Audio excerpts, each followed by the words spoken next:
Un article de la presse électronique s'inquiète qu'un inspecteur général des forces armées royales du Maroc se soit rendu aux États-Unis ces derniers jours, à la tête d'une importante délégation militaire, dans le but d'acquérir de nouveaux avions F-16 et Block 70 pour renforcer sa force de frappe aérienne.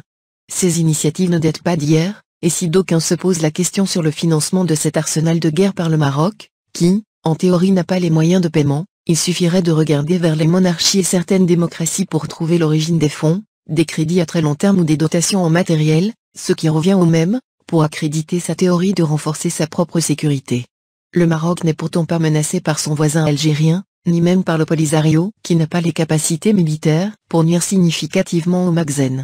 Alors de s'interroger sur le pourquoi de cette course aux armements, qui dure depuis plusieurs années?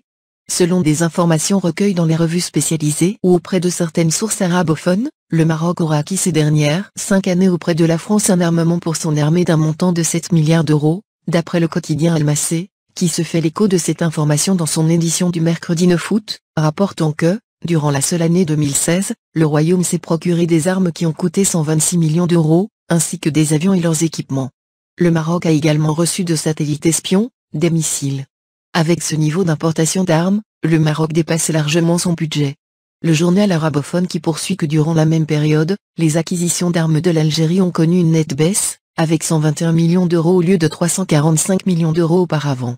À propos de la nouvelle démarche marocaine pour s'équiper de nouveaux avions F-16 et Block 70, en vue de renforcer sa flotte aérienne se pose la question sur les motivations qui engagent le Maroc dans une folle course aux armements dont le prix à payer, à court et à moyen terme, ne peut être que davantage de subordination aux puissances occidentales dans une conjoncture marquée par un redéploiement africain des armées américaines et françaises au nom de la lutte contre le terrorisme, ou contre l'éventualité d'une guerre avec l'armée algérienne. Une armée algérienne occupant le 23e rang sur le plan mondial ainsi que la place de deuxième armée dans le classement arabo-africain, possédant une force de frappe dissuasive, moderne et des technologies très avancées. Washington fait, encore ici, preuve de complaisance avec une armée d'occupation en la dotant de nouvelles armes sophistiquées, de la camelote, en réalité, Washington gardant le meilleur pour Israël, sans en mesurer les conséquences sur la paix et la sécurité régionale, ni s'encombrer d'aucune morale.